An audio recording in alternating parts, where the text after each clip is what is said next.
make his surroundings change to fit him. Because his environment will change as he changes. A man's environment is a merciless mirror of him as a human being. And if he thinks his environment can stand a little improvement, all he has to do is improve, and his environment will improve to reflect the changing man. There's this mysterious subconscious mind of yours, and it runs below the awareness of your conscious awareness. So you're not usually even aware of what's going on in there, like what it believes or how it limits your life. The reason it is so powerful is because it stores all of your memories, all of your feelings and emotions, and most importantly, all the limiting beliefs you've acquired since you were born. You need to understand the subconscious mind of yours. Your subconscious mind rules your life. 96 to 97% of everything that you do is done as a result of your subconscious mind. And when your subconscious mind gets programmed, it goes ahead and responds to whatever it is your conscious mind has placed into it. This subconscious mind of yours is most impacted by your feelings. A change of feeling is a change of destiny. I think that we define reality with our senses, and I think that is one of the biggest delusions. So the fundamental question is, can you believe in a future that you can't see or experience with your senses yet, but you've thought about enough times in your mind that your brain has literally changed to look like the event has already occurred? Now, the latest research in plasticity says that's absolutely possible. And can you select a new possibility in the quantum field and begin to emotionally embrace that future every single day to such a degree that your body, as the unconscious mind, the objective mind, does not know the difference between the experience in your life that's creating the emotion and the emotion that you're fabricating by thought alone, to the degree that you begin to signal new genes and new ways to change your body to look like the experience has already happened.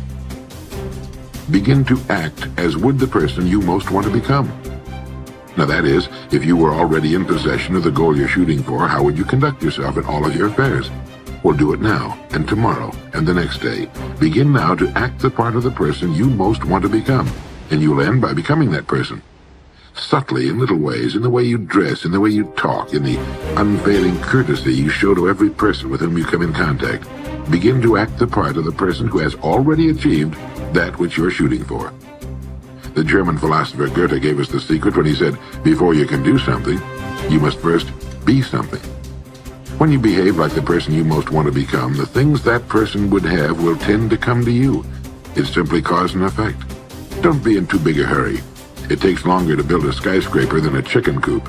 Build slowly, steadily, and well. Then when you make it, you'll keep it. You'll stay on top. Your self-concept is your operating system. Everything that you produce on the outside is determined, modified, affected in some way by your self-concept. You cannot change what is being produced on the outside without changing your operating system. You always perform on the outside based on how you think on the inside. Now there are laws. The law of belief says that your beliefs become your realities. But the things that you believe may not necessarily be true. However, if you believe them intensely enough, they will become true for you. The law of attraction says that you attract into your life people and circumstances in harmony with your own thoughts. And your own thoughts may be positive or negative. They may be uplifting or depressing, but whatever, you'll attract people and circumstances just like them.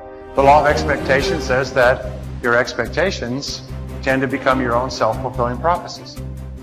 In other words, what you expect to happen usually does.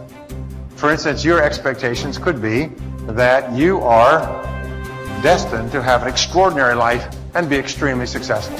Is that no matter what happens, it's all part of a learning process that is leading you inevitably to great success, happiness, and accomplishment.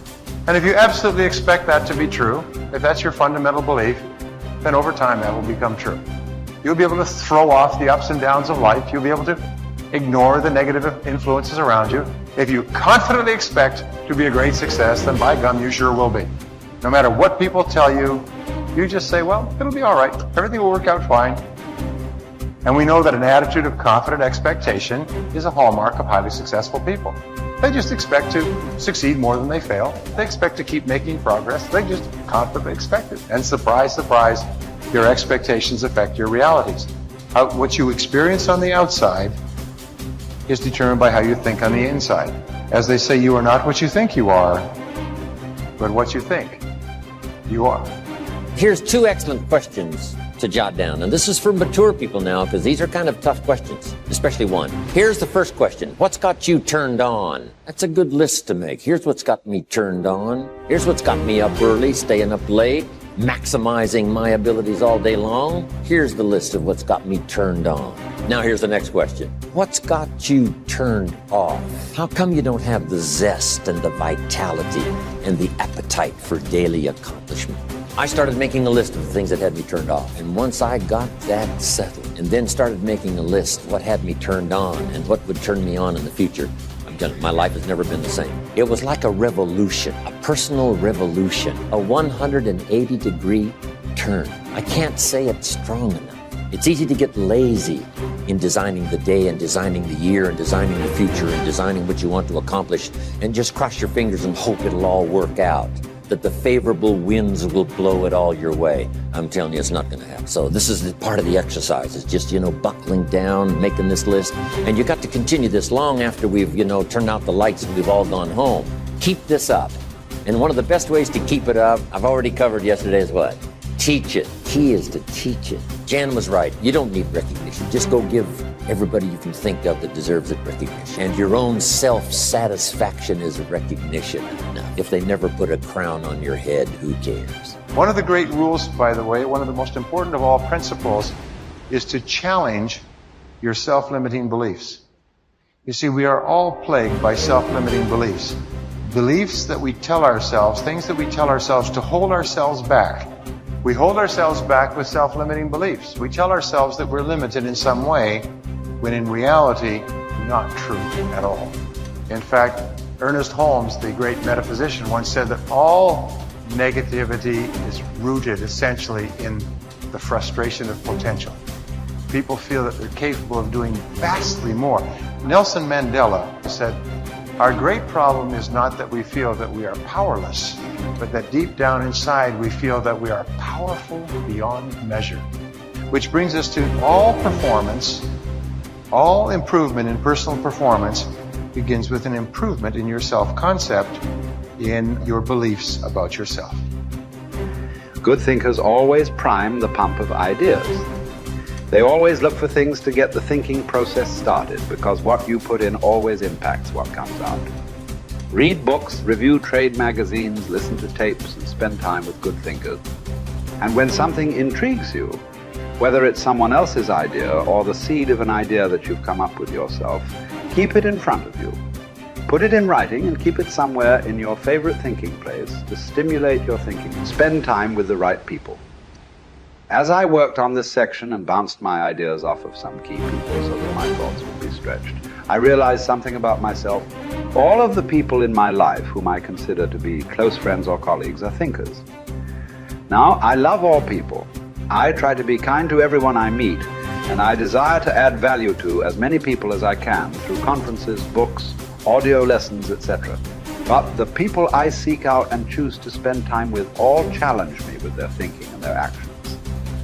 They are constantly trying to grow and learn. Every one of them is a good thinker. The writer of Proverbs observed that sharp people sharpen one another, just as iron sharpens iron. If you want to be a sharp thinker, be around sharp people. To become a good thinker, you must become intentional about the thinking process. Regularly put yourself in the right place to think, shape, stretch, and land your thoughts. Make it a priority. Remember, thinking is a discipline. No matter what you choose to do, go to your thinking place, take paper and pen, and make sure you capture your ideas in writing. Ideas have a short shelf life. You must act on them before the expiration date.